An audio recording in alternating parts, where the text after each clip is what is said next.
Hear this shit.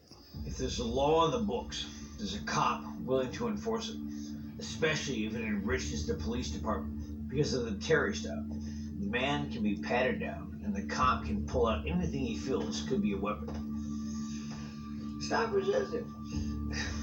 A wad of cash is just as good. The police can take your money, car and boat, even your house. If they're suspicious, under the Civil Asset Forfeiture Act, they don't have to charge you with a crime. You have to prove where you got your money. If you can't, they will keep it. Civil asset forfeiture stems from a British maritime law in the mid-1600s because it was easier to take things off your ship than to try to track it down. And by the way, it'll cost you 5 times to get your fucking ship back, motherfuckers. In the Terry era, reasonable suspicion is arrestable.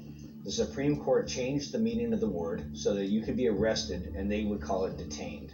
A couple arguing in a park can be considered reasonably suspicious. Meanwhile, 3 guys in the same park are not reasonably suspicious. The cop on the scene decides what is suspicious and what is not. The result of Terry is the creation of a black criminal class. These cops just decided these guys were suspicious, and so they can arrest them without probable cause? Probable cause is when a victim has been created. This man is running off to avoid becoming a victim. There is no reasonable suspicion or probable cause, but who is the judge going to believe? And everybody has to be paid for the court appearance. Go back to what these guys had done wrong. Absolutely nothing. Before Terry, cops could only observe reasonable suspicion. After Terry, the cop decides what is reasonable suspicion and can detain you because he's suspicious. Detainment means throwing you on the ground, putting their knees in the back of your neck, putting you in painful handcuffs, and refusing to give you any information as they do it. How is that not a police state? This example is every bit of why our founding fathers created the Bill of Rights. Who are these cops? 2 guys who went to a 6-week academy and then learned on the job to just do it like we've been doing for decades? Reasonable suspicion and probable cause are not the same thing. They are allowed to do this to us because of Terry versus Ohio.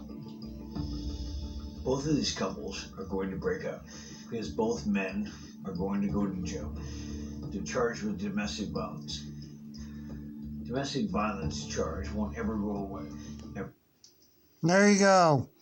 Domestic violence, whatever they need for an excuse. Someone calls them and tells them, somebody over here is doing this. Okay, thanks for the excuse to give me the right to be violent towards another person and make money.